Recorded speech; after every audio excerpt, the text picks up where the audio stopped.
সকল প্রশংসা মহান আল্লাহ তাআলার জন্য, যিনি বিশ্বজাহানের মালিক।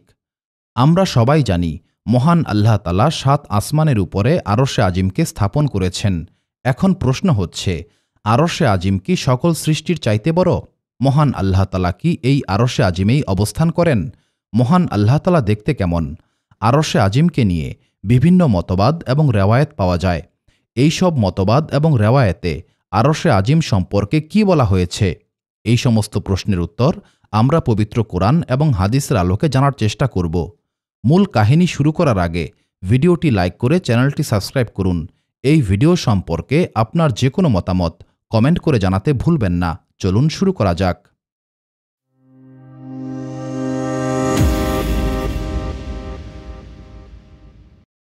ইব্রাহিমীয় ধর্মগুলিতে অর্থাৎ ইহুদি, খ্রিস্টান এবং ইসলাম ধর্মে আরশে আজিমের ব্যাপারে আলোচনা করা হয়েছে।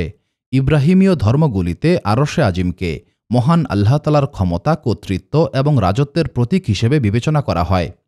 কিছু রেওয়ায়েতে আরশে আজিমকে মহান আল্লাহ তাআলার সিংহাসন হিসেবে কল্পনা করা হয়েছে। বিভিন্ন ইসলামী রেওয়ায়েতে আরশে আজিমকে মহান আল্লাহ তাআলার সকল সৃষ্টির মধ্যে সবচাইতে বড় এবং সুমহান বলা হয়েছে। পবিত্র কোরআনে মহান আল্লাহ তাআলা আরশে আজিমের কথা ২৫ বার উল্লেখ করেছেন। পবিত্র কোরআনে মহান আল্লাহ তাআলা বলেছেন, তোমাদের রব হচ্ছেন সেই আল্লাহ, যিনি ৬ দিনে আসমান এবং জমিনকে সৃষ্টি করেছেন। তারপর তিনি আরশের উপর সমাসীন হয়েছেন এবং সকল সৃষ্টিকে পরিচালনা করেন। তার অনুমতি ছাড়া কেউ সুপারিশ করতে পারবে না। তিনিই তোমাদের আল্লাহ, যিনি তোমাদের রব। তাই তোমরা শুধু তারই ইবাদত করবে। তোমরা কি তার উপদেশ গ্রহণ করবে না? সূরা ইউনুস আয়াত ৩। তাফসির কিতাবসমূহে বলা হয়েছে, সৃষ্টির শুরুতে মহান আল্লাহ তাআলা আরশকে পানির উপরে স্থাপন করেছিলেন। এরপর মহান আল্লাহ তাআলা এই বিশ্ব ব্রহ্মাণ্ডকে ৬ দিনে সৃষ্টি করেছেন। এই দুনিয়াকে সৃষ্টি করার আগেই আরশে আজিমকে সৃষ্টি করা হয়েছিল। এই ব্যাপারে মহান আল্লাহ তাআলা পবিত্র কোরআনে বলেছেন, তিনিই হচ্ছেন সেই আল্লাহ, যিনি ৬ দিনে আসমান এবং জমিনকে সৃষ্টি করেছেন। তখন আরশে আজিমকে পানির উপর স্থাপন করেছিলেন। মহান আল্লাহ তাআলা তোমাদেরকে পরীক্ষা করতে চেয়েছেন, তোমাদের মধ্যে কে উত্তম আমল করে। হে নবী, যখন আপনি বলেন তোমাদেরকে মৃত্যুর পর আবারও জীবিত করা হবে, তখন অবিশ্বাসীরা বলে, এটা তো একদম স্পষ্ট জাদু। সূরা হুদ আয়াত ৭। ইসলাম ধর্মের মূল আকিদা হচ্ছে মহান আল্লাহ তাআলা এক এবং অদ্বিতীয়। তিনি এই সমগ্র সৃষ্টি জগতের চেয়েও মহান এবং সমগ্র সৃষ্টি থেকে শ্রেষ্ঠতর। মহান আল্লাহ তাআলাই একমাত্র স্রষ্টা এবং সকল কিছুর মালিক। মুসলিম হতে হলে মহান আল্লাহ তাআলার দাসত্বকে মেনে নিতেই হবে। তবে যারা এই মূল আকিদার ব্যাপারে সন্দেহ পোষণ করবে, তাদেরকে কোনোভাবেই মুসলিম বলা যাবে না। পবিত্র কোরআনে মহান আল্লাহ তাআলা বলেছেন, অতীব মহান সেই আল্লাহ তাআলা, যিনি প্রকৃত বাদশাহ, যিনি ছাড়া আর কোনো উপাস্য নেই, এবং তিনিই হচ্ছেন মহিমান্বিত আরশের অধিপতি। সূরা মুমিনুন আয়াত ১১৬। আরশে আজিম হচ্ছে মহান আল্লাহ তাআলার এক মহান এবং অনন্য সৃষ্টি। মহান আল্লাহ তাআলার কর্তৃত্ব এবং রাজত্বে যেমন কেউ তার সমকক্ষ হতে পারবে না, তেমনি মহান আল্লাহ তাআলার এই সৃষ্টির মধ্যেও আরশে আজিমের সমকক্ষ কিছুই নেই। এই সৃষ্টি জগতের কোনো কিছুর সঙ্গে আরশে আজিমের কোনো তুলনা হয় না। আরশে আজিম মহান আল্লাহ তাআলার সুমহান এবং অনন্য এক সৃষ্টি। এই আরশে আজিমের মাধ্যমে মহান আল্লাহ তাআলা নিজের মহত্ব, ক্ষমতা এবং অবস্থানকে প্রকাশ করেছেন। আরশে আজিমকে বহন করার জন্য মহান আল্লাহ তাআলা কয়েকজন ফেরেশতাকে দায়িত্ব দিয়েছেন। এই আরশ বহনকারী ফেরেশতারা সর্বদা মহান আল্লাহ তাআলার জিকিরে মশগুল থাকে। ফেরেশতাদেরকে মহান আল্লাহ তাআলা নূর থেকে সৃষ্টি করেছেন। ফেরেশতারা সব সময় মহান আল্লাহ তাআলার ইবাদত এবং আনুগত্য করে। সহজ ভাষায়, মহান আল্লাহ তাআলা হচ্ছেন এই বিশ্বজাহানের সত্যিকার বাদশাহ এবং আরশে আজিম হচ্ছে মহান আল্লাহ তাআলার সিংহাসন। রাজদরবারে রাজার অনুগত সেবকরা যেমন সিংহাসনের চারপাশে অবস্থান করে, তেমনি অগণিত ফেরেশতারা মহান আল্লাহ তাআলার সিংহাসন এই আরশকে ধারণ করে আছেন এবং এই ফেরেশতারা সর্বদা মহান আল্লাহ তাআলার জিকিরে মশগুল থাকেন। পবিত্র কোরআনে মহান আল্লাহ তাআলা বলেছেন, যে সকল ফেরেশতারা আরশ বহন করে এবং যারা আরশে আজিমের চারপাশে অবস্থান করে, তারা রবের প্রশংসার জন্য তাসবিহ পাঠ করে। তারা মহান আল্লাহ তাআলার উপর ঈমান আনে এবং মুমিনদের জন্য ক্ষমা প্রার্থনা করে বলে, হে আমার রব, আপনি আপনার রহমত এবং জ্ঞান দ্বারা সমস্ত কিছুকে ঘিরে রেখেছেন। সুতরাং যারা তওবা করে এবং আপনার আদেশ মেনে চলে তাদেরকে ক্ষমা করুন এবং তাদেরকে জাহান্নামের শাস্তি থেকে রক্ষা করুন। সূরা গাফির আয়াত ৭। হে নবী, আপনি দেখুন, ফেরেশতারা আরশকে ঘিরে আছে। তারা রবের প্রশংসা এবং মহিমা বর্ণনা করে তাসবিহ পাঠ করে। তারপর তাদের মধ্যে ন্যায়ের ভিত্তিতে ফয়সালা করা হবে এবং বলা হবে, সকল প্রশংসা আল্লাহ তাআলার জন্য, যিনি সমস্ত জগতের প্রতিপালক। আয়াতুল কুরসি হচ্ছে সূরা বাকারার একটি আয়াত। আয়াতুল কুরসিকে পবিত্র কোরআনের শ্রেষ্ঠ আয়াত হিসেবে গণ্য করা হয়। এই আয়াতুল কুরসিতে আল কুরসি নামক একটি শব্দ রয়েছে। অনেকেই মনে করে এই আল কুরসি হচ্ছে আরশ। তবে এই আল কুরসি এবং আরশ কিন্তু সম্পূর্ণ আলাদা। মহান আল্লাহ তাআলার গুণবাচক নামগুলির মধ্যে একটি গুণবাচক নাম হচ্ছে আল হাইয়ুম কাইয়ুম, যিনি চিরঞ্জীব এবং সকল কিছুর ধারক এবং রক্ষক। আরশে আজিমকে মহান আল্লাহ তাআলা নূর থেকে সৃষ্টি করেছেন। এই আরশ এবং কুরসির উপর ঈমান আনা প্রত্যেক মুসলিমের জন্য ওয়াজিব। কিছু রেওয়ায়েতে বলা হয়েছে, মহান আল্লাহ তাআলা সর্বপ্রথম আরশকে সৃষ্টি করেছেন। এই সৃষ্টি জগতের মধ্যে আরশ হচ্ছে সবচাইতে বিশাল সৃষ্টি। মহান আল্লাহ তাআলা এই আরশে আজিমকে সপ্তম আসমানের উপর স্থাপন করেছেন এবং এই আরশে আজিম জান্নাতের উপরে অবস্থিত। নবী করিম সাল্লাল্লাহু আলাইহি ওয়াসাল্লাম বলেছেন, তোমরা মহান আল্লাহ তাআলার কাছে জান্নাতুল ফেরদৌস চাইবে, কারণ জান্নাতুল ফেরদৌস হচ্ছে সর্বোচ্চ জান্নাত। এই জান্নাতুল ফেরদৌসের উপরেই আরশে আজিম অবস্থিত। এই আরশে আজিম থেকেই জান্নাতের নহরসমূহ প্রবাহিত হয়। তবে এই আরশে আজিমকে কি দিয়ে তৈরি করা হয়েছে, এই বিষয়ে আলেমগণের মধ্যে ভিন্ন ভিন্ন মত রয়েছে। কেউ বলেন আরশকে সৃষ্টি করা হয়েছে নূর দিয়ে, কেউ বলেন সবুজ পান্না দিয়ে তৈরি করা হয়েছে, কেউ বলেন লাল ইয়াকুত পাথর দিয়ে তৈরি করা হয়েছে, আবার কেউ বলেন সবুজ জমরজদ পাথর দিয়ে তৈরি করা হয়েছে। কেউ বলেন আরশে আজিম হচ্ছে গোলাকৃতি বা গোলাকার। ইমাম ইব্রাহিম আল বাজরি রাহিমাতুল্লাহ বলেছেন, আরশ দেখতে কেমন বা আরশের প্রকৃত রূপ কেমন সেটা একমাত্র মহান আল্লাহ তাআলাই ভালো জানেন। আরশে আজিম দেখতে কেমন এই ব্যাপারে মানুষের কাছে নিশ্চিত কোনো জ্ঞান নেই।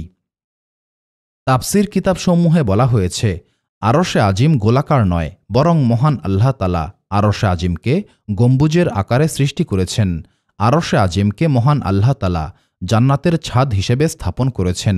এই আরশে আজিম সমগ্র সৃষ্টি জগৎকে আবদ্ধ করে রেখেছে। মহান আল্লাহ তাআলা এই দুনিয়ার উপর একটি গম্বুজ সৃষ্টি করেছেন। এই গম্বুজকে বলা হয় ছায়া ফাগন। এই গম্বুজের 4টি স্তম্ভ রয়েছে। আবদুল্লাহ ইবনে আব্বাস রাদিয়াল্লাহু তাআলা আনহু থেকে বর্ণিত, কোনো মিস্ত্রি যখন একটি বাড়ি নির্মাণ করে তখন সে প্রথমে দেয়াল বানায়, তারপর ছাদ বানায়। কিন্তু মহান আল্লাহ তাআলা প্রথমে ছাদ সৃষ্টি করেছেন, তারপর দেয়াল সৃষ্টি করেছেন। মহান আল্লাহ তাআলা এই আসমান এবং জমিনকে সৃষ্টি করার অনেক আগেই আরশকে সৃষ্টি করেছেন। এরপর মহান আল্লাহ তাআলা পানি সৃষ্টি করেছেন। এই পানির উপরে আরশকে স্থাপন করা হয়েছিল। এই আরশে আজিম কত বড়, আরশে আজিমের ভেতরে কি রয়েছে, এই সমস্ত ব্যাপারে একমাত্র আল্লাহ তাআলাই ভালো জানেন। এরপর মহান আল্লাহ তাআলা বাতাসকে সৃষ্টি করে বাতাসকে আদেশ দিয়েছেন পানিকে বহন করার জন্য। এইভাবে আরশকে স্থাপন করা হয়েছে পানির উপরে এবং পানিকে স্থাপন করা হয়েছে বাতাসের উপরে। এরপর মহান আল্লাহ তাআলা আরশ বহনকারী ফেরেশতাদেরকে সৃষ্টি করেছেন। এখানে একটা গুরুত্বপূর্ণ বিষয় হচ্ছে, মহান আল্লাহ তাআলার কিন্তু আরশ কিংবা কুরসির কোনো প্রয়োজন নেই, কারণ এই দুইটি জিনিস সৃষ্টি করার পূর্বেও মহান আল্লাহ তাআলা ছিলেন এবং সমস্ত কিছু ধ্বংস হয়ে যাওয়ার পরেও মহান আল্লাহ তাআলা থাকবেন। এই বিষয়ে নবী করিম সাল্লাল্লাহু আলাইহি ওয়াসাল্লাম বলেছেন, মহান আল্লাহ তাআলা জমিন সৃষ্টি করার 500 বছর পূর্বেই সমস্ত সৃষ্টির তাকদীর লিখে রেখেছিলেন। এই সময়টাতে আরশ ছিল পানির উপরে। মুফতি আহমদ ইয়ার খান নাইমি রাহিমাতুল্লাহ বলেছেন, এখানে যে পানির কথা বলা হয়েছে সেই পানি কিন্তু আমাদের সমুদ্রের পানি নয়। এই পানি হচ্ছে মহান আল্লাহ তাআলার সৃষ্টি করা একটি বিশেষ ধরনের পানি। এই পানির উপরেই আরশে আজিমকে স্থাপন করা হয়েছে এবং এই পানিকে বাতাসের উপরে স্থাপন করা হয়েছে এবং এই বাতাসকে মহান আল্লাহ তাআলার কুদরতের উপর স্থাপন করা হয়েছে। এখানে একটি লক্ষণীয় বিষয় হচ্ছে, আরশকে পানির উপর স্থাপন করা হয়েছে, অর্থাৎ আরশ এবং পানির মধ্যে কোনো পর্দা বা আড়াল নেই। বর্তমানে আরশে আজিমকে 4 জন ফেরেশতা বহন করছেন। কিয়ামতের দিন মহান আল্লাহ তাআলা আরশকে বহন করার জন্য আরও 4 জন ফেরেশতাকে পাঠাবেন, অর্থাৎ কিয়ামতের দিন মোট 8 জন ফেরেশতা আরশে আজিমকে বহন করবেন। পবিত্র কোরআনে মহান আল্লাহ তাআলা বলেছেন, সেদিন আপনার রবের আরশ 8 জন ফেরেশতা বহন করবেন। সূরা আল হাক্কা আয়াত 17। এই আয়াতের ব্যাখ্যায় সৈয়দ মুহাম্মদ নাইমুদ্দিন মুর্দাবাদী রাহিমাতুল্লাহ বলেছেন, বর্তমানে আরশে আজিমকে 4 জন ফেরেশতা বহন করছেন, কিন্তু কিয়ামতের দিন আরও 4 জন ফেরেশতা যোগ হবেন, তখন আরশ বহনকারী ফেরেশতা হবেন 8 জন। ইবনে আব্বাস রাদিয়াল্লাহু তাআলা আনহু থেকে বর্ণিত, এখানে 8 জন বলতে ফেরেশতাদের 8টি সারিকে বোঝানো হয়েছে।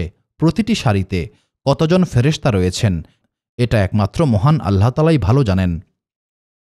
নবী করিম সাল্লাল্লাহু আলাইহি ওয়াসাল্লাম বলেছেন, 3টি জিনিস আরশে আজিমে ঝুলন্ত অবস্থায় রয়েছে।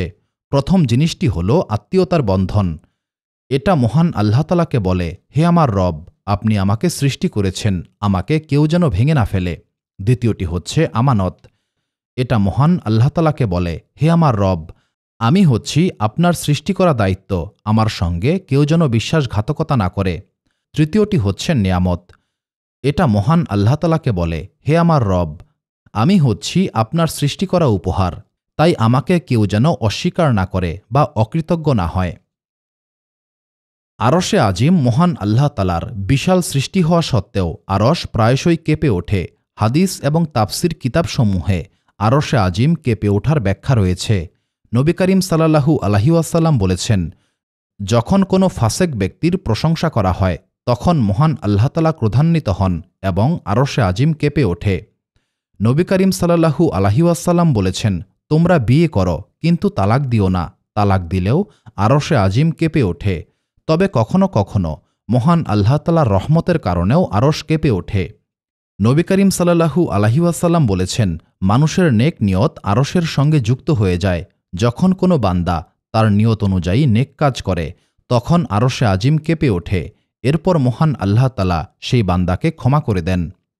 তাফসির কিতাবসমূহে বলা হয়েছে, হাসরের ময়দানে আরশে আজিমের ছায়া ব্যতীত অন্য কোনো ছায়া থাকবে না।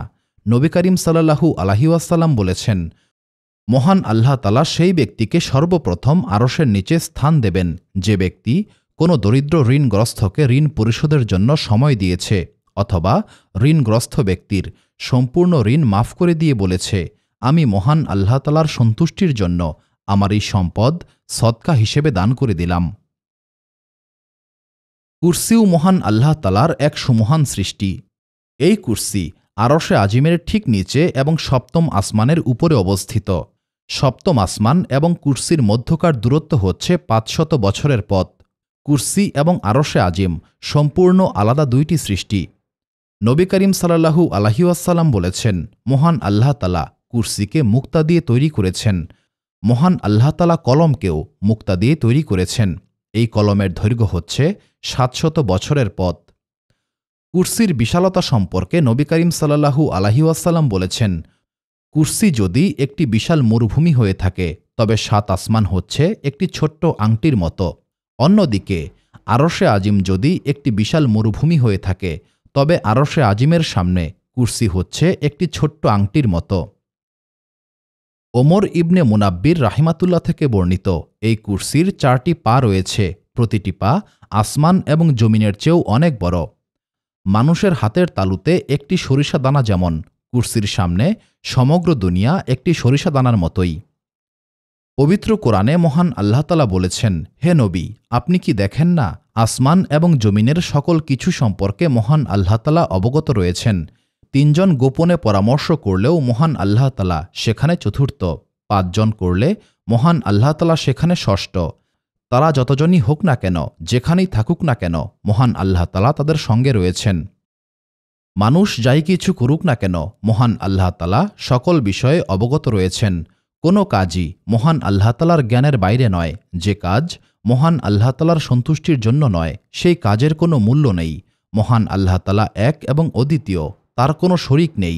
পূর্ব পশ্চিম সমস্ত কিছুই মহান আল্লাহ তাআলার। কোনো সৃষ্টি কখনোই মহান আল্লাহ তাআলার আয়ত্তের বাইরে যেতে পারবে না। মানুষ যেখানেই যাবে সেখানেই মহান আল্লাহ তাআলার সত্তা বিদ্যমান। তিনি আসমানেও রয়েছেন, আবার জমিনেও রয়েছেন। মানুষ যাই করুক না কেন, মহান আল্লাহ তাআলা সকল কিছু সম্পর্কে অবগত রয়েছেন। মহান আল্লাহ তাআলা বলেন, হে নবী, যখন আমার বান্দারা আমার সম্পর্কে আপনাকে জিজ্ঞাসা করে, তখন আপনি তাদেরকে বলুন, মহান আল্লাহ তাআলা খুব নিকটেই রয়েছেন। মহান আল্লাহ তাআলা বান্দাদের দোয়া শোনেন এবং কবুল করেন। নিশ্চয়ই তিনি অত্যন্ত নিকটবর্তী এবং বান্দার সবচেয়ে নিকটে থাকেন। পবিত্র কোরআনে মহান আল্লাহ তাআলা বলেছেন, আমি মানুষকে সৃষ্টি করেছি এবং আমি জানি তার অন্তরে কি চিন্তা জন্মায়, এবং আমি তার গলার শিরার চেয়েও বেশি নিকটবর্তী। সূরা কাফ আয়াত ১৬। ইমাম আবু হানিফা রাহিমাতুল্লাহ থেকে বর্ণিত, নবী করিম সাল্লাল্লাহু আলাইহি ওয়াসাল্লামের সাহাবী আবদুল্লাহ ইবনে রাওয়াহা রাদিয়াল্লাহু তাআলা আনহুর একজন দাসী ছিল। এই দাসীর দায়িত্ব ছিল ছাগলের দেখাশোনা করা। আবদুল্লাহ ইবনে রাওয়াহা এই দাসীকে আদেশ দিয়েছিলেন একটি বিশেষ ছাগলকে বেশি পরিমাণে যত্ন করতে, কারণ এই ছাগলটি অসুস্থ এবং দুর্বল ছিল। আবদুল্লাহ ইবনে রাওয়াহার আদেশ অনুসারে এই দাসী সেই অসুস্থ ছাগলটিকে বেশি পরিমাণে যত্ন করতে লাগল। ফলে এই অসুস্থ ছাগলটি ধীরে ধীরে সুস্থ হতে শুরু করেছিল। একদিন এই দাসী অন্য ছাগলগুলিকে দেখাশোনা করার কাজে এতটাই ব্যস্ত হয়ে পড়েছিল যে এমন সময় সেখানে একটি নেকড়ে চলে আসলো এবং সেই নেকড়ে অসুস্থ ছাগলটিকে ধরে নিয়ে গেল। আবদুল্লাহ ইবনে রাওয়াহা বাড়িতে ফিরে যখন এই ঘটনা জানতে পারলেন, তখন তিনি প্রচণ্ড রাগান্বিত হয়ে উক্ত দাসীকে একটি থাপ্পড় মেরেছিলেন। কিন্তু পরের দিন আবদুল্লাহ ইবনে রাওয়াহার মনে হল দাসীকে চর মারাটা ঠিক হয়নি। তিনি এই কাজের জন্য প্রচণ্ড অনুতপ্ত হলেন। তিনি সরাসরি নবী করিম সাল্লাল্লাহু আলাইহি ওয়াসাল্লামের দরবারে উপস্থিত হয়ে সমস্ত ঘটনা খুলে বললেন। আবদুল্লাহ ইবনে রাওয়াহার কথায় নবী করিম সাল্লাল্লাহু আলাইহি ওয়াসাল্লাম প্রচণ্ড ক্ষুব্ধ হলেন। তিনি বললেন, হে আবদুল্লাহ, তুমি একজন পরহেজগার নারীকে চর মেরেছ।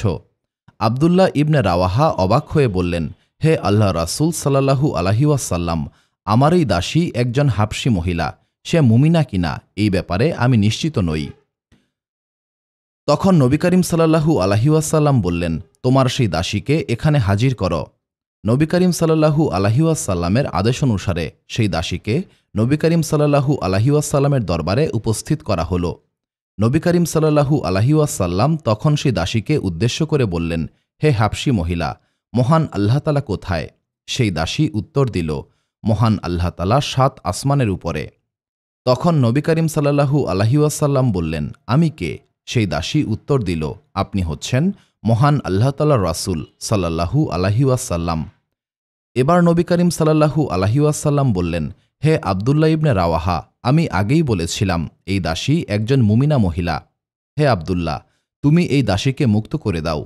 আবদুল্লাহ ইবনে রাওয়াহা সঙ্গে সঙ্গে সেই দাসীকে আজাদ করে দিলেন। এই হাদিস থেকে আমরা একটি গুরুত্বপূর্ণ শিক্ষা পাই। এখানে বোঝানো হয়েছে ঈমান হচ্ছে অন্তর থেকে বিশ্বাস করা এবং সেই বিশ্বাসকে প্রকাশ করা। নবী করিম সাল্লাল্লাহু আলাইহি ওয়াসাল্লাম এই দাসীর কাছে 2টি মৌলিক বিষয় জানতে চেয়েছিলেন। প্রথমত, আল্লাহ এক এবং অদ্বিতীয়, তার কোনো শরিক নেই। এই মূলনীতি সেই দাসী বিশ্বাস করে কিনা। দাসী উত্তর দিয়েছিল, আল্লাহ তাআলা ৭ আসমানের উপরে। এই ৭ আসমান বলতে কোনো স্থানকে নির্দেশ করা হয়নি। এই দাসীর উত্তরের মূল অর্থ হচ্ছে আল্লাহ তাআলা মহান এবং তিনি সবার উপরে। দ্বিতীয়ত, নবী করিম সাল্লাল্লাহু আলাইহি ওয়াসাল্লাম হচ্ছেন মহান আল্লাহ তাআলার পাঠানো সর্বশেষ নবী এবং রাসূল। এটা সেই দাসী বিশ্বাস করে কিনা। এই 2টি বিষয়কে বলা হয় তাওহীদ এবং রিসালাত। এই তাওহীদ এবং রিসালাতই হচ্ছে ঈমানের মূল ভিত্তি। নবী করিম সাল্লাল্লাহু আলাইহি ওয়াসাল্লাম সারা জীবন মানুষকে এই তাওহীদ এবং রিসালাতের শিক্ষা দিয়েছেন। তিনি বলেছেন, তোমরা মিথ্যা দেবতার পূজা করো না। আসমান এবং জমিনের একচ্ছত্র অধিপতি হচ্ছেন মহান আল্লাহ তাআলা এবং আমাদেরকে মহান আল্লাহ তাআলার দাসত্ব করতে হবে। এখানে একটি বিষয় মনে রাখতে হবে, মহান আল্লাহ তাআলা কিন্তু এমন কোনো সত্তা নন যে তিনি শুধুমাত্র আসমানেই সীমাবদ্ধ। মহান আল্লাহ তাআলার রহমত এবং কুদরত সমস্ত বিশ্ব ব্রহ্মাণ্ডেই ছড়িয়ে রয়েছে। মহান আল্লাহ তাআলা রয়েছেন আসমানে, তিনি রয়েছেন আরশে, আবার তিনি রয়েছেন আমাদের সবচেয়ে নিকটে। পবিত্র কোরআনে মহান আল্লাহ তাআলা বলেছেন, আমি মানুষের ঘাড়ের শিরার চেয়েও বেশি নিকটবর্তী। এখন কয়েকটি প্রশ্ন আসতেই পারে, যেমন মহান আল্লাহ তাআলা কোথায় অবস্থান করেন, আরশে নাকি আসমানে? আরশ এবং আসমানের মধ্যে কি কোনো পার্থক্য রয়েছে? আরশ কি 7ম আসমানের ঠিক উপরেই অবস্থিত? হাদিস এবং তাফসির কিতাবসমূহে এই প্রশ্নগুলির উত্তর রয়েছে। আবু হুরায়রা রাদিয়াল্লাহু তাআলা আনহু থেকে বর্ণিত, একদিন নবী করিম সাল্লাল্লাহু আলাইহি ওয়াসাল্লাম তার কয়েকজন সাহাবীর সঙ্গে বসেছিলেন। এমন সময় আকাশে মেঘ দেখা গেল। তখন নবী করিম সাল্লাল্লাহু আলাইহি ওয়াসাল্লাম সাহাবীগণকে উদ্দেশ্য করে বললেন, তোমরা কি জানো এগুলো কি? তখন সাহাবাগণ বললেন, এই ব্যাপারে মহান আল্লাহ তাআলা এবং তার রাসূলই সবচেয়ে ভালো জানেন। নবী করিম সাল্লাল্লাহু আলাইহি ওয়াসাল্লাম বললেন, এগুলি হচ্ছে মেঘ। মহান আল্লাহ তাআলা এই মেঘগুলিকে পৃথিবীতে পাঠান, যাতে এই মেঘগুলি জমিনে বর্ষণ করতে পারে, কিন্তু যাদের জন্য বৃষ্টি বর্ষিত হয় তারা মহান আল্লাহ তাআলার শুকরিয়া আদায় করে না। এরপর নবী করিম সাল্লাল্লাহু আলাইহি ওয়াসাল্লাম বললেন, তোমাদের মাথার উপরে কি রয়েছে জানো? সাহাবারা আবারও বললেন, এই ব্যাপারে মহান আল্লাহ তাআলা এবং তার রাসূলই ভালো জানেন। নবী করিম সাল্লাল্লাহু আলাইহি ওয়াসাল্লাম বললেন, তোমাদের মাথার উপর রয়েছে রকি। এই রকি হচ্ছে উঁচু ছাদ। এই রকি সুরক্ষিত ঢেউয়ের মতো ওঠানামা করে, কিন্তু এই রকি কোনো খুঁটি বা স্তম্ভ ছাড়াই দাঁড়িয়ে আছে। নবী করিম সাল্লাল্লাহু আলাইহি ওয়াসাল্লাম আবারও বললেন, তোমরা কি জানো এই রকি এবং তোমাদের মধ্যে দূরত্ব কতখানি? সাহাবাগণ আবারও বললেন, এই ব্যাপারে মহান আল্লাহ তাআলা এবং তার রাসূলই ভালো জানেন। নবী করিম সাল্লাল্লাহু আলাইহি ওয়াসাল্লাম বললেন, রকি এবং তোমাদের মধ্যে দূরত্ব হচ্ছে ৫০০ বছরের পথ। এইভাবে নবী করিম সাল্লাল্লাহু আলাইহি ওয়াসাল্লাম ৭ আসমানের কথা বললেন। একটি আসমান থেকে আরেকটি আসমানের দূরত্ব ৫০০ বছরের পথ। এরপর নবী করিম সাল্লাল্লাহু আলাইহি ওয়াসাল্লাম আবারও বললেন, তোমরা কি জানো এই ৭ আসমানের উপরে কি রয়েছে? সাহাবাগণ আবারও বললেন, হে আল্লাহর রাসূল, আমরা এই ব্যাপারে অবগত নই। তখন নবী করিম সাল্লাল্লাহু আলাইহি ওয়াসাল্লাম বললেন, ৭ আসমানের উপরে আরশ রয়েছে। এই আরশ ৭ আসমান থেকে ততখানি দূরে যতখানি দূরে জমিন থেকে ৭ নম্বর আসমান। এরপর নবী করিম সাল্লাল্লাহু আলাইহি ওয়াসাল্লাম বললেন, তোমরা কি জানো তোমাদের পায়ের নিচে কি রয়েছে? তখন সাহাবাগণ বললেন, হে আল্লাহ তাআলার রাসূল সাল্লাল্লাহু আলাইহি ওয়াসাল্লাম, আমরা এই ব্যাপারে অবগত নই। তখন নবী করিম সাল্লাল্লাহু আলাইহি ওয়াসাল্লাম বললেন, এই জমিনের নিচে আরও একটি জমিন রয়েছে। প্রথম জমিন থেকে দ্বিতীয় জমিনের দূরত্ব হচ্ছে ৫০০ বছরের পথ। নবী করিম সাল্লাল্লাহু আলাইহি ওয়াসাল্লাম এইভাবে ৭টি জমিনের কথা বললেন। একটি জমিন থেকে আরেকটি জমিনের দূরত্ব হচ্ছে ৫০০ বছরের পথ। এরপর নবী করিম সাল্লাল্লাহু আলাইহি ওয়াসাল্লাম বললেন, সেই সত্তার কসম যার হাতে আমার জীবন, যদি তোমরা নিচের জমিনের দিকে একটি দড়ি ফেলো তবে সেই দড়ি মহান আল্লাহ তাআলা পর্যন্ত পৌঁছে যাবে। এরপর নবী করিম সাল্লাল্লাহু আলাইহি ওয়াসাল্লাম বললেন, মহান আল্লাহ তাআলাই প্রথম, মহান আল্লাহ তাআলাই শেষ, প্রকাশ্য অপ্রকাশ্য সকল কিছুই মহান আল্লাহ তাআলার অধীনে। মারিফুল কোরআন কিতাবে বলা হয়েছে, একবার আসমান এবং জমিনের মধ্যে ৪ জন ফেরেশতার সাক্ষাৎ হয়েছিল। ফেরেশতাগণ একে অপরকে জিজ্ঞাসা করলেন, তোমরা কোথা থেকে এসেছ? একজন ফেরেশতা বললেন, মহান আল্লাহ তাআলা আমাকে ৭ম আসমান থেকে পাঠিয়েছেন। দ্বিতীয়জন বললেন, আমাকে মহান আল্লাহ তাআলা ৭ম জমিন থেকে পাঠিয়েছেন। তৃতীয়জন বললেন, আমাকে মহান আল্লাহ তাআলা পূর্ব দিক থেকে পাঠিয়েছেন। শেষ ফেরেশতা বললেন, আমাকে মহান আল্লাহ তাআলা পশ্চিম দিক থেকে পাঠিয়েছেন। ইমাম জাফর সাদিক রাহিমাতুল্লাহ থেকে বর্ণিত, তিনি বলেছেন, মূলত আরশ হচ্ছে মহান আল্লাহ তাআলার জ্ঞান। আরশ বহনকারী ৮ জনের মধ্যে ৪ জন হবে আমাদের মধ্যে থেকে এবং ৪ জন হবে ফেরেশতাদের মধ্যে থেকে। আরেকটি হাদিসে আলী রাদিয়াল্লাহু তাআলা আনহু বলেছেন, আরশ বহনকারীরা হচ্ছে আলেম এবং জ্ঞানী ব্যক্তি, যাদেরকে মহান আল্লাহ তাআলা জ্ঞান শিক্ষা দিয়েছেন। আরেকটি হাদিসে ইমাম আলী ইবনে মুসা রাহিমাতুল্লাহ বলেছেন, মূলত আরশ হচ্ছে মহান আল্লাহ তাআলার জ্ঞান এবং কুদরত। যারা এই মতবাদকে অনুসরণ করেন তারা বিশ্বাস করেন যে সাধারণ ব্যাখ্যার বাইরেও আরশের অন্য একটি ব্যাখ্যা রয়েছে। এই মতবাদের অনুসারীরা বিশ্বাস করেন যে আরশ হচ্ছে মহান আল্লাহ তাআলার একটি গুণ। এই দৃষ্টিকোণ থেকে যেই সমস্ত ফেরেশতাদের জ্ঞান সবচেয়ে বেশি তারাই আরশে আজিমকে বহন করেন। এই ব্যাখ্যায় বলা হয়ে থাকে, আরশ কোনো বস্তুগত জিনিস নয়, আরশ হচ্ছে মহান আল্লাহ তাআলার জ্ঞান এবং কুদরত। আবু মুসা আশআরী রাদিয়াল্লাহু তাআলা আনহু থেকে বর্ণিত, তিনি বলেন, একটি সফরে আমরা নবী করিম সাল্লাল্লাহু আলাইহি ওয়াসাল্লামের সঙ্গেই ছিলাম। যখন আমরা পাহাড়ের নিকটবর্তী হলাম তখন সাহাবাগণ উচ্চ স্বরে আল্লাহু আকবার বলতে শুরু করল। তখন নবী করিম সাল্লাল্লাহু আলাইহি ওয়াসাল্লাম বললেন, হে লোক সকল, তোমরা নিজের উপর রহম করো। তোমরা বধির কাউকে স্মরণ করছ না, তোমরা আহ্বান করছ সেই মহান সত্তাকে, যিনি সমস্ত কিছুই শোনেন এবং তোমাদের নিকটেই অবস্থান করেন। আমি তখন নবী করিম সাল্লাল্লাহু আলাইহি ওয়াসাল্লামের পেছনেই ছিলাম। আমি তখন মনে মনে লা হাওলা ওয়া লা কুওয়াতা ইল্লা বিল্লাহ পড়ছিলাম। এমন সময় নবী করিম সাল্লাল্লাহু আলাইহি ওয়াসাল্লাম আমাকে উদ্দেশ্য করে বললেন, হে আবু মুসা, তুমি কি জান্নাতের একটি গুপ্তধনের কথা জানতে চাও? আমি বললাম, হে আল্লাহর রাসূল সাল্লাল্লাহু আলাইহি ওয়াসাল্লাম, আপনি আমাকে সেই গুপ্তধনের কথা বলুন। তখন নবী করিম সাল্লাল্লাহু আলাইহি ওয়াসাল্লাম বললেন, সেই গুপ্তধন হচ্ছে লা হাওলা ওয়া লা কুওয়াতা ইল্লা বিল্লাহ। মহান আল্লাহ তাআলা কোথায় অবস্থান করেন এই বিষয়ে আলেমগণের মধ্যে অনেক মতবিরোধ রয়েছে। এর কারণ হল পবিত্র কোরআন এবং হাদিসে মহান আল্লাহ তাআলার অবস্থান নিয়ে ভিন্ন ভিন্ন আয়াত এবং রেওয়ায়েত পাওয়া যায়। এই কারণে মহান আল্লাহ তাআলা কোথায় অবস্থান করেন এই বিষয়ে মোট ৬টি মতবাদ গড়ে উঠেছে।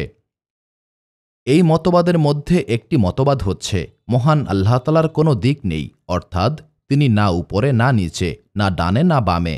এই সমস্ত দিক অর্থাৎ পূর্ব এবং পশ্চিম থেকে তিনি সম্পূর্ণভাবে মুক্ত। মানুষের দেহে যেমন বিভিন্ন অঙ্গ প্রত্যঙ্গ রয়েছে, মহান আল্লাহ তাআলা এই সমস্ত দিক থেকে সম্পূর্ণ মুক্ত। মহান আল্লাহ তাআলা হচ্ছেন এমন এক সত্তা যার সঙ্গে কোনো কিছুরই তুলনা করা সম্ভব নয়। এই কারণে সৃষ্টির সঙ্গে মহান আল্লাহ তাআলার কোনো গুণকে তুলনা করা যাবে না। এই ব্যাপারে পবিত্র কোরআনে মহান আল্লাহ তাআলা বলেছেন, কোনো কিছুই মহান আল্লাহ তাআলার মতো নয়। মহান আল্লাহ তাআলা সব কিছুই শোনেন এবং দেখেন। এই কারণে এটা কল্পনা করা যাবে না যে মহান আল্লাহ তাআলা সিংহাসনে বসেন, আমাদের মতোই মহান আল্লাহ তাআলার হাত পা রয়েছে, বা মহান আল্লাহ তাআলা আমাদের মতোই গুণের অধিকারী। আবু হুরায়রা রাদিয়াল্লাহু তাআলা আনহু থেকে বর্ণিত, নবী করিম সাল্লাল্লাহু আলাইহি ওয়াসাল্লাম ইরশাদ করেছেন, মহান আল্লাহ তাআলা বলেছেন, আমি আমার নেক বান্দাদের জন্য এমন সব নিয়ামত সৃষ্টি করেছি যে নিয়ামত কোনো চোখ কখনো দেখেনি, কোনো কান কখনো শোনেনি এবং কোনো মানুষের মন তা কখনো কল্পনা করতে পারবে না। পবিত্র কোরআনে মহান আল্লাহ তাআলা বলেছেন, কেউ জানে না নেক বান্দাদের জন্য কি নিয়ামত মহান আল্লাহ তাআলা প্রস্তুত করেছেন। জান্নাতের এই সমস্ত নিয়ামত যা মহান আল্লাহ তাআলা সৃষ্টি করেছেন, সেটাই যদি আমাদের কল্পনার বাহিরে হয়, তবে মহান আল্লাহ তাআলার সত্তা বা তার ব্যাপারে আমরা কিভাবে কল্পনা করতে পারি? এই কারণে মহান আল্লাহ তাআলা কোথায় অবস্থান করেন, মহান আল্লাহ তাআলা দেখতে কেমন, এই বিষয়ে নিজের মতামত দেওয়া উচিত নয়। এমনকি কোনো সৃষ্টির সঙ্গেও মহান আল্লাহ তাআলাকে তুলনা করা যাবে না। এই কারণে প্রথম দলের মতামত হচ্ছে মহান আল্লাহ তাআলা এই বিশ্ব ব্রহ্মাণ্ডের সকল স্থানেই উপস্থিত রয়েছেন। তবে তিনি কিভাবে উপস্থিত রয়েছেন, অর্থাৎ মহান আল্লাহ তাআলা কি নিজের সত্তায় সেখানে উপস্থিত রয়েছেন, নাকি তার জ্ঞান এবং ক্ষমতার মাধ্যমে সেখানে উপস্থিত রয়েছেন, এই বিষয়ে তর্ক করা যাবে না।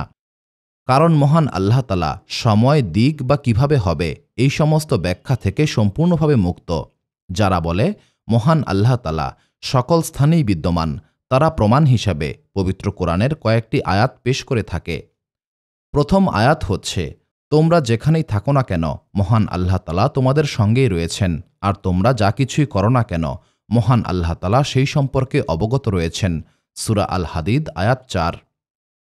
দ্বিতীয় আয়াত, তারা যত দূরেই থাকুক, যত ছোট বা বড় কাজই করুক, মহান আল্লাহ তাআলা সর্বদা তাদের সঙ্গে রয়েছেন। সূরা ইউনুস আয়াত ৬১। তৃতীয় আয়াত, নবী করিম সাল্লাল্লাহু আলাইহি ওয়াসাল্লাম আবু বকর রাদিয়াল্লাহু তাআলা আনহুকে বলেছিলেন, দুঃখ করো না, নিশ্চয়ই মহান আল্লাহ তাআলা আমাদের সঙ্গে রয়েছেন। সূরা আত-তাওবা আয়াত ৪০। চতুর্থ আয়াত, হে মুমিনগণ, তোমরা দুর্বল হয়ে পরাজয়ের ভয় পেও না এবং শান্তির জন্য মাথা নোয়াবে না। তোমরাই শ্রেষ্ঠ অবস্থানে রয়েছ, কারণ মহান আল্লাহ তাআলা তোমাদের সঙ্গে রয়েছেন। সূরা মুহাম্মদ আয়াত ৩৫। পঞ্চম আয়াত, যখন আমার বান্দারা আমার সম্পর্কে জানতে চায়, হে নবী আপনি বলুন, মহান আল্লাহ তাআলা তোমাদের খুব কাছেই রয়েছেন। সূরা আল বাকারা আয়াত ১৮৬। ষষ্ঠ আয়াত, মানুষের মনে কি চিন্তা আসে সেই সম্পর্কে আমি অবগত রয়েছি, আমি মানুষের গলার শিরার চেয়েও নিকটে রয়েছি। সূরা কাফ আয়াত ১৬।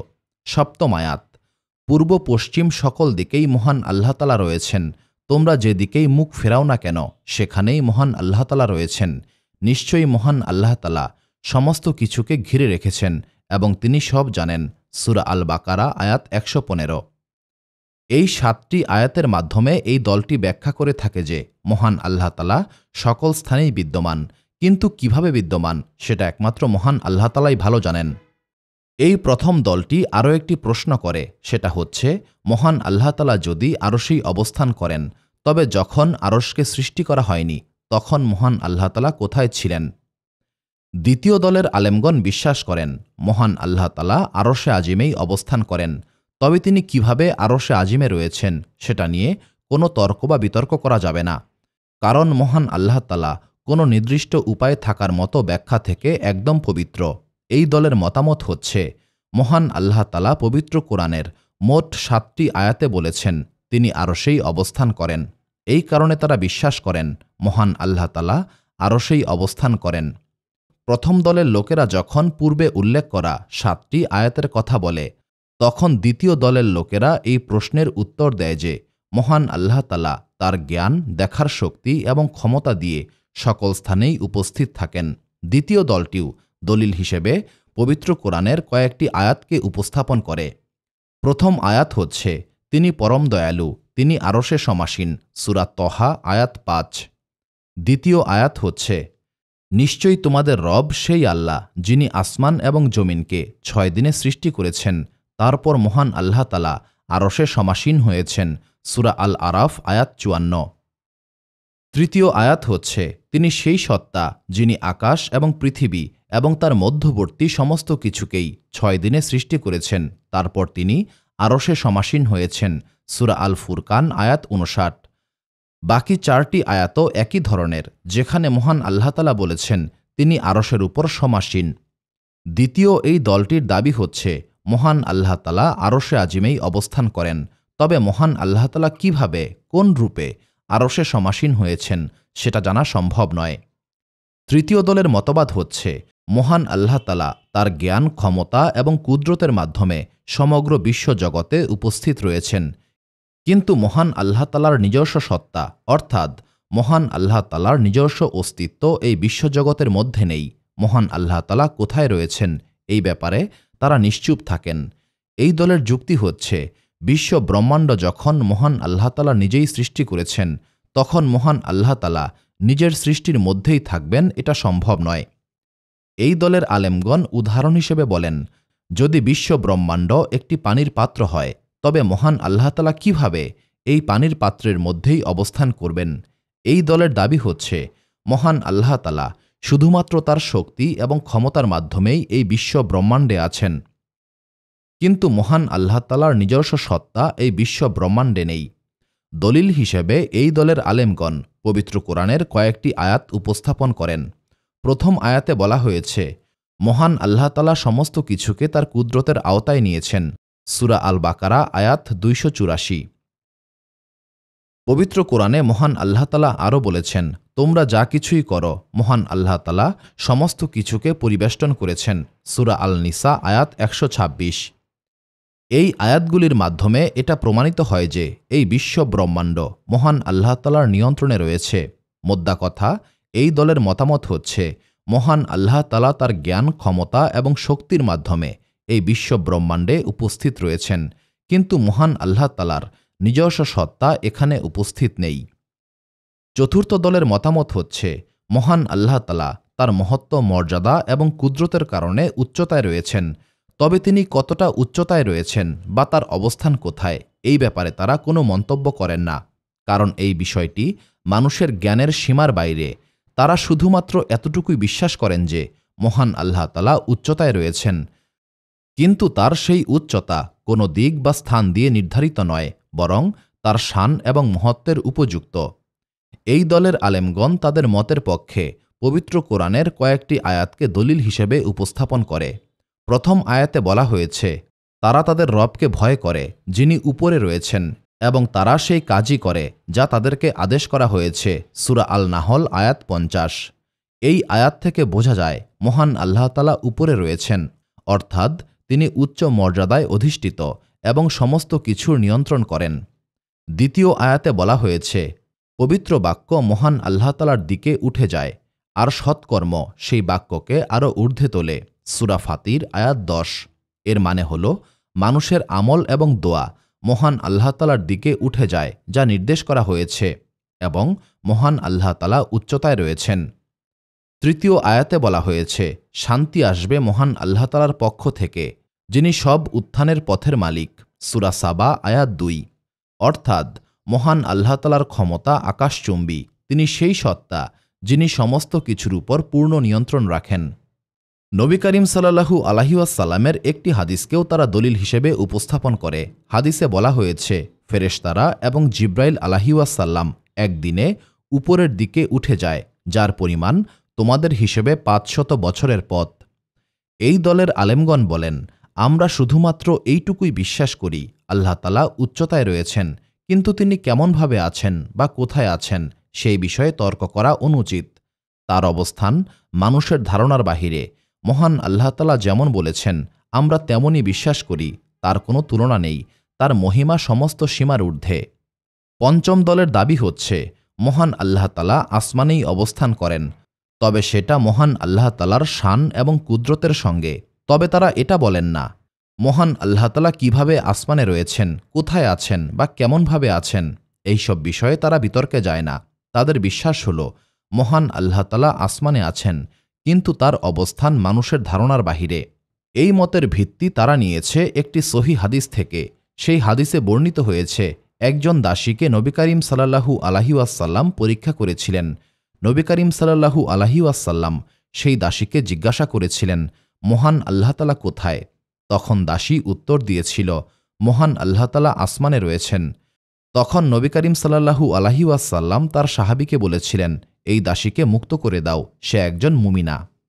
এই হাদিসের উপর ভিত্তি করেই এই দলের আলেমগণ বলেন, যেহেতু নবী করিম সাল্লাল্লাহু আলাইহি ওয়াসাল্লাম দাসীর এই উত্তর গ্রহণ করেছিলেন, তাই এটা বুঝতে পারা যায় মহান আল্লাহ তাআলা আসমানে রয়েছেন।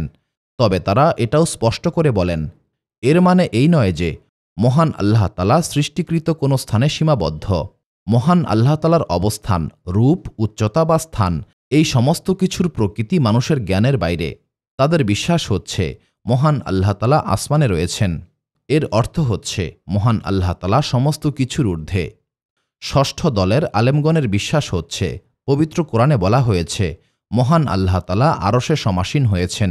পবিত্র কোরআনের বিভিন্ন আয়াতে বলা হয়েছে মহান আল্লাহ তাআলার মুখ, হাত পা এবং আঙ্গুল রয়েছে, তিনি নিচে নেমে আসেন।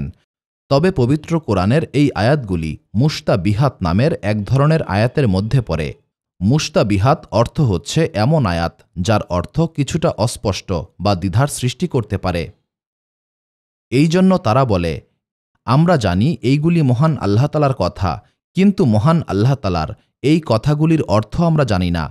তবে এই বিষয়ের উপর অবশ্যই ঈমান আনতে হবে। এই বিষয় নিয়ে বেশি পরিমাণে আলোচনা বা গবেষণা করা উচিত নয়। এই দলের মধ্যে ইমাম মালিক রাহিমাতুল্লাহ ছিলেন খুব বিখ্যাত একজন ইমাম। একদিন একজন ব্যক্তি এসে বললেন, হে ইমাম মালিক, মহান আল্লাহ তাআলা আরশে অধিষ্ঠিত হয়েছেন, আমাকে এই ব্যাপারে বলুন। ইমাম মালিক রাহিমাতুল্লাহ বললেন, মহান আল্লাহ তাআলার শান এতটাই বিশাল যে কোনো মানুষের পক্ষে এইসব কল্পনা করাও সম্ভব নয়। এই বলে তিনি উক্ত ব্যক্তিকে বললেন, এই ধরনের চিন্তা ভাবনা করাও এক ধরনের বিদাত। পবিত্র কোরআনে মহান আল্লাহ তাআলা বলেছেন, হে নবী, তিনিই সেই সত্তা যিনি আপনার উপর পবিত্র কোরআন নাজিল করেছেন। এর মধ্যে কিছু আয়াত স্পষ্ট এবং পরিষ্কার, এগুলি হচ্ছে কিতাবের মূল ভিত্তি। আবার পবিত্র কোরআনে কিছু আয়াত রয়েছে যেগুলো মুশতাবিহাত অর্থাৎ অস্পষ্ট। যাদের হৃদয়ে কুটিলতা রয়েছে তারা এই সমস্ত অস্পষ্ট আয়াত অনুসরণ করে ফিতনার সৃষ্টি করতে চায় এবং নিজেদের মতো ব্যাখ্যা করতে চায়। কিন্তু এইসব আয়াতের প্রকৃত অর্থ একমাত্র আল্লাহ তাআলা ছাড়া আর কেউ জানে না।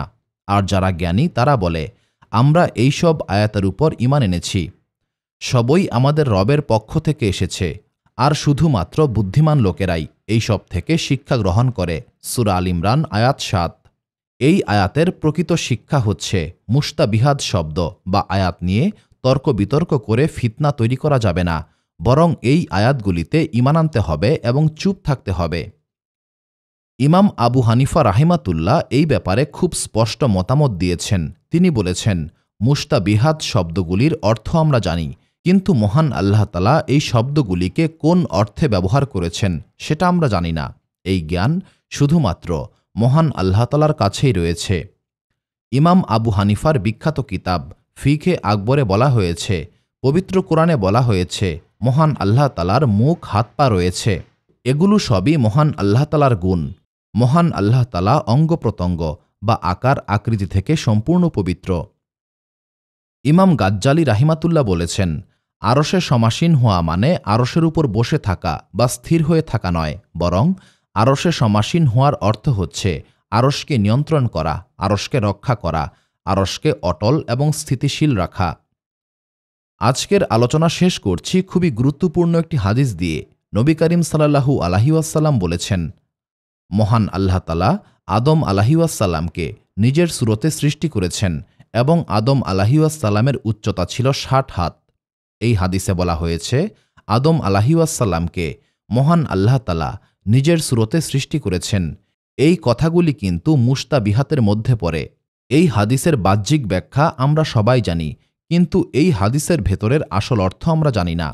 এই ধরনের মুস্তাবিহাত ধরনের হাদিস বা রেওয়ায়েত নিয়ে অতিরিক্ত গবেষণা করা উচিত নয়। পবিত্র কোরআনে মহান আল্লাহ তাআলা নিজের মুখ, হাত পা এইসব নিয়ে কথা বলেছেন, কিন্তু এইগুলি হচ্ছে মহান আল্লাহ তাআলার গুণ। এই গুণগুলি কেমন, কোন ধরনের, কোন আকৃতির, এই সমস্ত বিষয় আমরা জানি না, আর এইসব নিয়ে আলোচনা করাও উচিত নয়।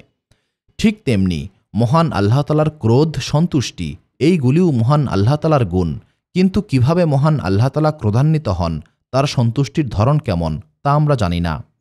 মুফাসসিরগণ পবিত্র কোরআনের মুস্তাবিহাত শব্দগুলিকে প্রেক্ষাপট অনুসারে কাছাকাছি শব্দে অনুবাদ করেন, যাতে মানুষ সহজেই বুঝতে পারে, কিন্তু এগুলি আসল অর্থ নয়। এই ধরনের ৯টা বিষয় রয়েছে যেগুলো মুস্তাবিহাত। ১. মহান আল্লাহ তাআলার হাত, আল্লাহ তাআলার মুখ, আল্লাহ তাআলার চোখ, আল্লাহ তাআলার ডান হাত, আল্লাহ তাআলার আঙ্গুল, আল্লাহ তাআলার পা, আল্লাহ তাআলার অবতরণ, আদম আলাইহি ওয়াসাল্লামকে মহান আল্লাহ তাআলার সূরতে সৃষ্টি করা। সুপ্রিয় দর্শক মণ্ডলী, প্রতিদিন নতুন নতুন ভিডিও পেতে আমাদের চ্যানেলটি অবশ্যই সাবস্ক্রাইব করুন এবং পাশে থাকা বেল আইকনটি প্রেস করতে অবশ্যই ভুলবেন না, এবং সেই সাথে আপনার যে কোনো মতামত আমাদের জানাতে আমাদের ভিডিওতে অবশ্যই কমেন্ট করুন। আশা করি আপনারা সবাই ভালো থাকবেন এবং সুস্থ থাকবেন। আসসালামু আলাইকুম।